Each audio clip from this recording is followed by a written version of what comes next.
Euh, la plupart des femmes qui souffrent en amour ne sont pas trop sensibles, elles sont trop disponibles intérieurement, et cette disponibilité permanente crée un déséquilibre subtil dans la dynamique relationnelle. On croit souvent que plus on montre ses émotions, plus on s'attache, plus on se donne, plus l'autre va comprendre, apprécier, rester. En réalité, ce mécanisme produit parfois l'effet inverse. C'est pas une question de manipulation ni de stratégie froide, c'est une question de structure psychologique. Quand on est constamment dans l'expression émotionnelle, dans la réactivité, dans l'attente, on envoie un message inconscient. Je dépends de ce lien pour me sentir stable, et le cerveau humain perçoit très finement ce type de signal. L'attraction naît rarement de la dépendance. Elle naît de la solidité, de la présence calme, d'une forme de retenue intérieure qui indique que l'on existe aussi en dehors du regard de l'autre. Être moins sentimental ne signifie pas devenir distante ou insensible. Cela signifie apprendre à réguler son intensité émotionnelle. Il existe une différence immense entre ressentir profondément et réagir immédiatement. La maturité affective commence précisément là, dans cet espace entre l'émotion et l'expression. Le problème n'est donc pas le cœur. Le problème est l'absence de filtre. Lorsque chaque pensée devient parole, lorsque chaque inquiétude devient message, lorsque chaque doute devient discussion urgente, la relation perd sa respiration.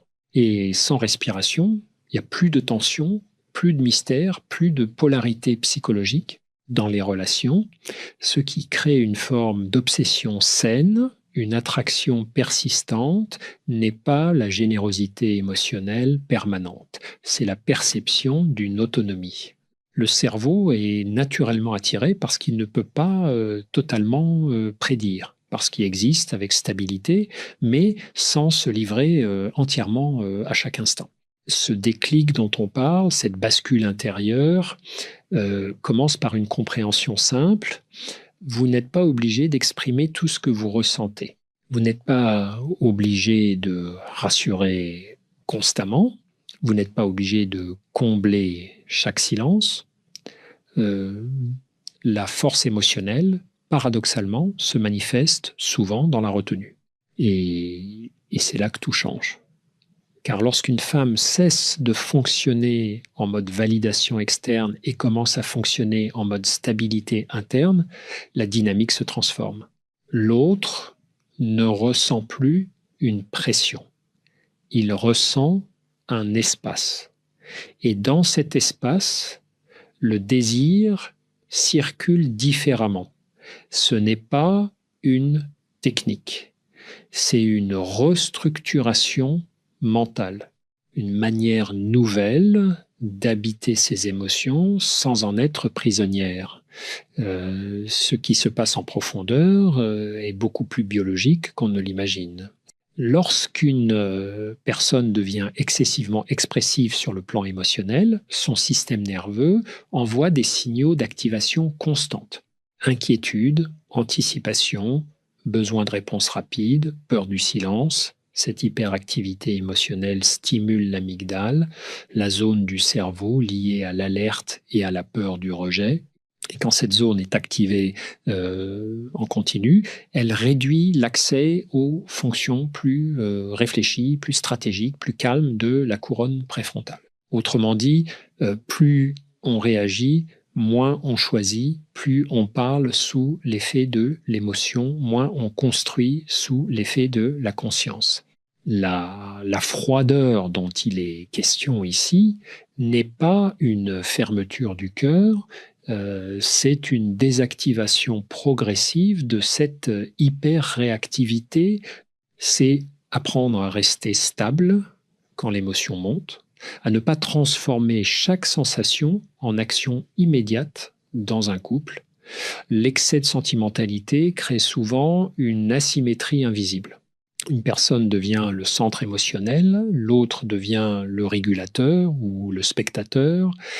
Euh, cette dynamique finit par fatiguer le lien, car l'attirance repose en partie sur l'équilibre des forces internes. Lorsque l'un est trop investi affectivement et l'autre moins, le désir se déplace, non par cruauté, mais par régulation naturelle. Il faut comprendre quelque chose d'essentiel. L'obsession n'est pas déclenchée par l'intensité, elle est déclenchée par l'intermittence. Le cerveau humain s'active davantage face à l'incertitude mesurée que face à la disponibilité permanente. C'est le même principe que celui des récompenses variables étudiées en psychologie comportementale.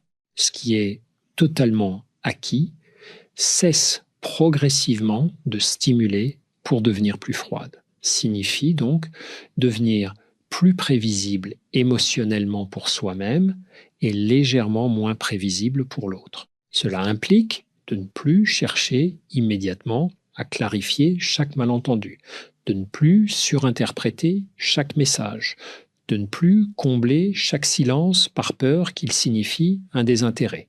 La maturité affective repose sur la capacité à tolérer l'inconfort temporaire. Quand vous cessez de répondre dans l'instant, quand vous prenez le temps de laisser passer l'émotion avant d'agir, vous envoyez un message subtil, je suis en sécurité avec moi-même. Cette sécurité est magnétique. Et paradoxalement, plus vous vous stabilisez intérieurement, plus l'autre commence à ressentir le besoin de réinvestir.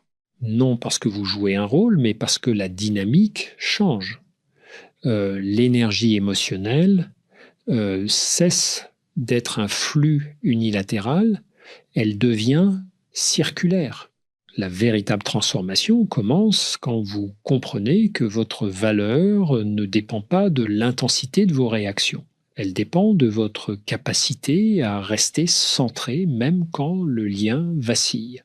Beaucoup de personnes confondent amour et fusion émotionnelle. Elles pensent que plus elles partagent leurs peurs, leurs doutes, leurs élans affectifs, plus le lien devient solide. En réalité, une relation ne se construit pas sur la quantité d'émotions exprimées, mais sur la qualité de la présence intérieure. Lorsqu'on est constamment dans l'extériorisation, on ne laisse plus d'espace au désir de l'autre pour se développer naturellement. Il existe un phénomène psychologique intéressant que l'on observe souvent en consultation. Lorsque l'un des partenaires commence à se recentrer, à réduire ses réactions impulsives, à ne plus chercher validation à chaque instant, l'autre ressent une forme de déplacement. Quelque chose change dans la dynamique. Ce n'est pas brutal, ce n'est pas théâtral, mais c'est perceptible. Et ce changement active un mécanisme fondamental, l'attention. Le cerveau humain est attiré par ce qui semble avoir sa propre stabilité. Une personne émotionnellement autonome crée une tension subtile. Elle ne disparaît pas, elle ne se ferme pas, mais elle n'est plus constamment en demande. Cette posture modifie la perception de sa valeur. Elle n'est plus perçue comme acquise, mais comme choisie. La sentimentalité excessive, elle naît souvent d'une peur plus profonde, la peur de perdre, la peur de ne pas suffire, la peur d'être remplacé. Ces peurs activent des comportements compensatoires. On écrit davantage, on explique davantage, on rassure davantage. On veut s'assurer que le lien reste intact.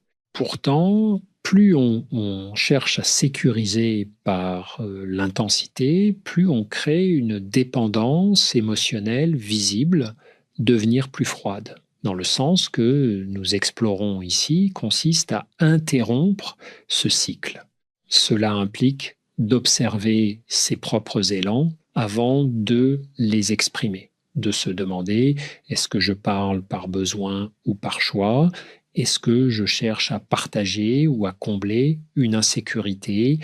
Cette simple question transforme la qualité de vos interactions. Il ne s'agit pas de cacher ce que vous ressentez. Il s'agit de ne plus être gouverné par l'urgence émotionnelle. L'urgence est souvent le symptôme d'une anxiété sous-jacente et l'anxiété rend prévisible. Or, le désir a besoin d'un minimum d'inconnu pour circuler. Lorsqu'une femme apprend à contenir son intensité, à choisir le moment juste pour parler, à accepter qu'un silence n'est pas une menace mais un espace neutre, elle modifie profondément l'équilibre relationnel, elle devient une présence et la présence, contrairement à la pression, attire. C'est ici que le déclic se produit. Non pas dans une stratégie calculée, mais dans une transformation intérieure. Vous cessez d'agir pour être aimé. Vous commencez à agir parce que vous vous respectez. Il est important de comprendre que cette transformation ne repose pas uniquement sur la volonté. Elle repose sur un travail neurologique réel. Lorsque vous modifiez votre manière de réagir, vous modifiez les circuits neuronaux associés à l'attachement et à la récompense. Chaque fois que vous choisissez de ne pas répondre immédiatement à une impulsion émotionnelle, vous créez une nouvelle voie dans votre cerveau au début. Cela demande un effort conscient. Avec le temps, cela devient une nouvelle norme intérieure. La plupart des comportements sentimentaux excessifs sont liés à un attachement anxieux. Cet attachement se développe souvent très tôt dans la vie. Il se manifeste par une hypersensibilité aux signaux relationnels, un message plus court que d'habitude peut être interprété comme un recul, un délai de réponse peut être perçu comme une menace, le cerveau anxieux amplifie les indices ambigus et déclenche une réaction émotionnelle disproportionnée. Devenir plus froide signifie apprendre à désamorcer cette amplification. Cela commence par ralentir. Lorsque vous ressentez l'impulsion d'envoyer un message pour clarifier, rassurer ou obtenir une réponse immédiate, accordez-vous un délai, quelques minutes, parfois quelques heures. Ce simple espace change la nature de l'action. Ce qui aurait été une réaction devient une décision. Cette capacité à différer est un marqueur de maturité émotionnelle. Elle montre que vous ne laissez plus votre système nerveux décider à votre place. Vous reprenez la direction. Et lorsque vous reprenez cette direction, vous devenez plus stable.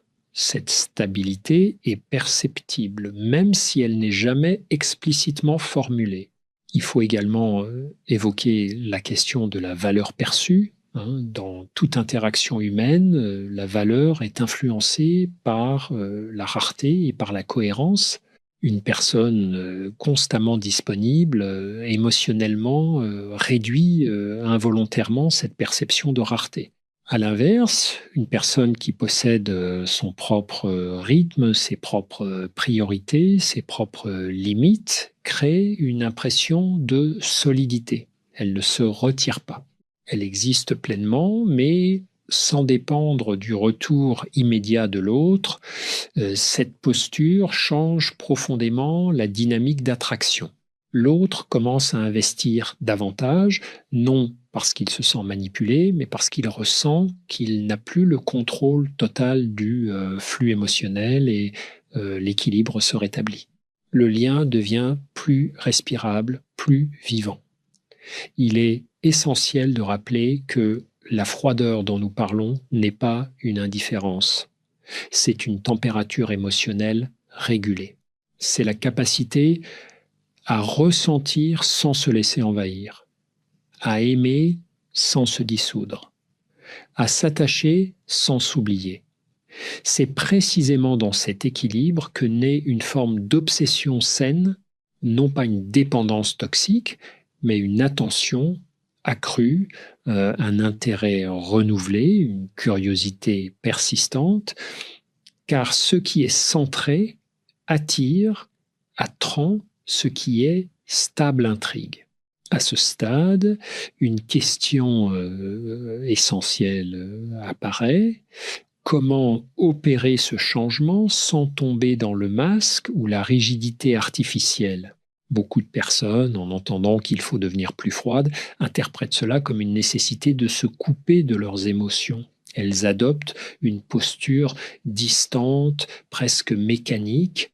C'est pas cela qui crée l'équilibre. La vraie transformation ne se voit presque pas de l'extérieur. Elle se joue dans le dialogue intérieur.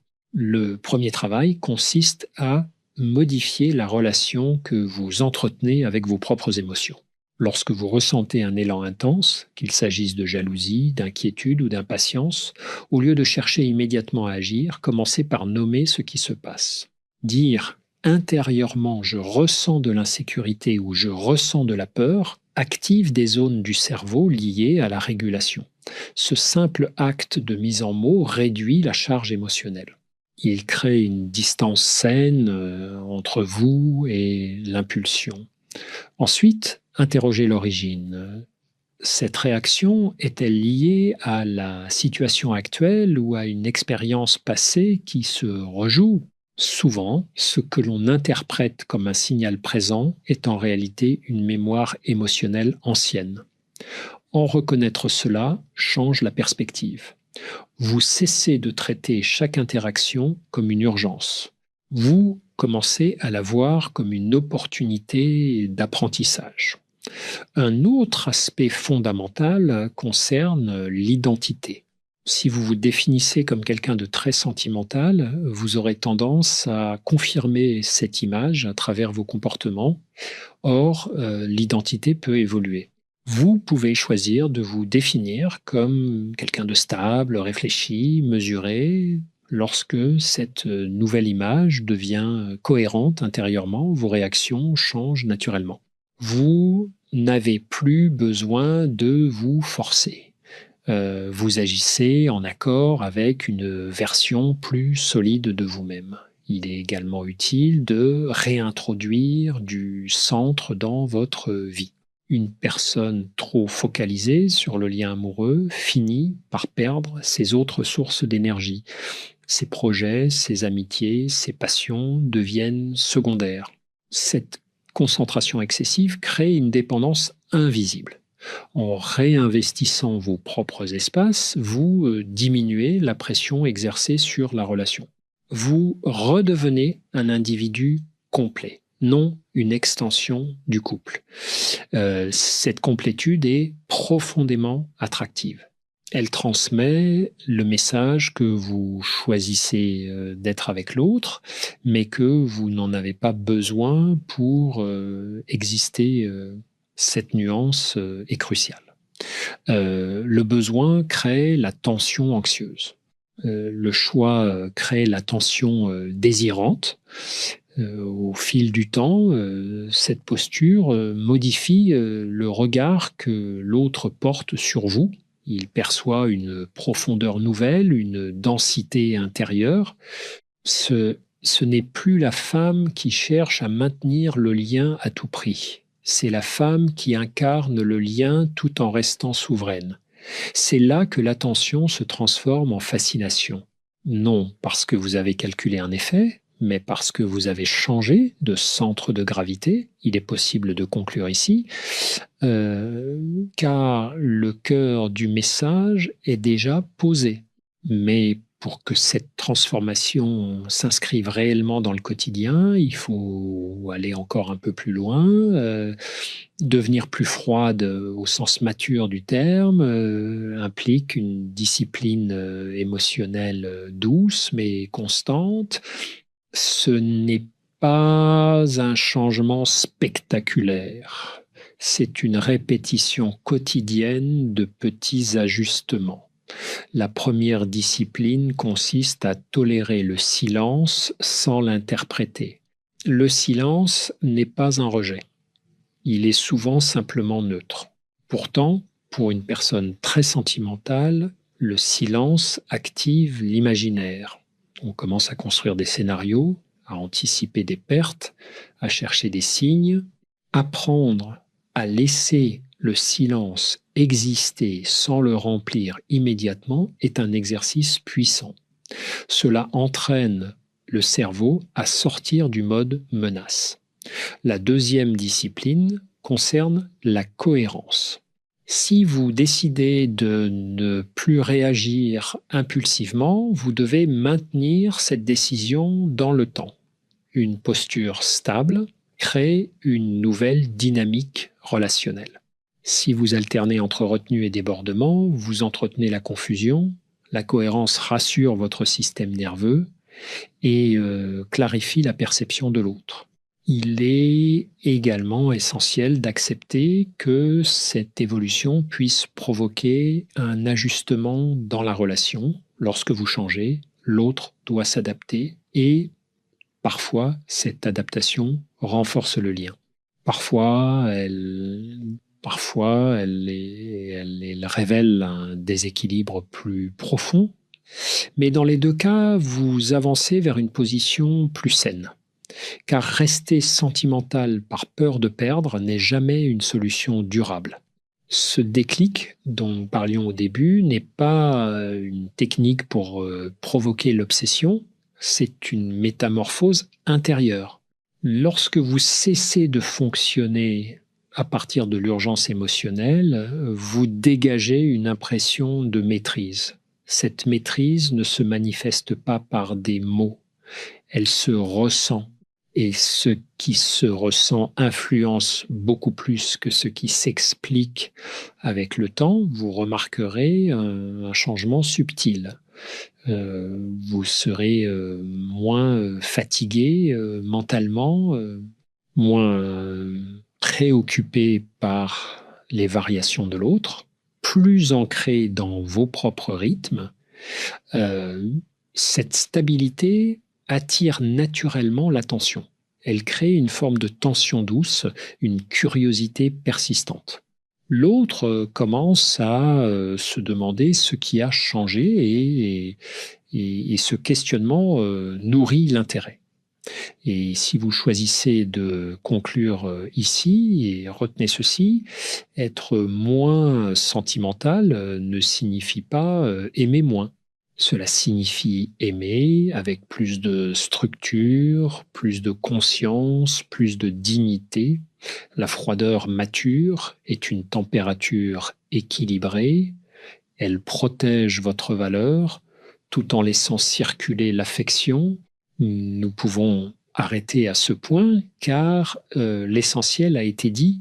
Mais si vous souhaitez approfondir encore davantage certains mécanismes psychologiques ou ajouter une conclusion plus introspective et expansive, je peux poursuivre avec un dernier bloc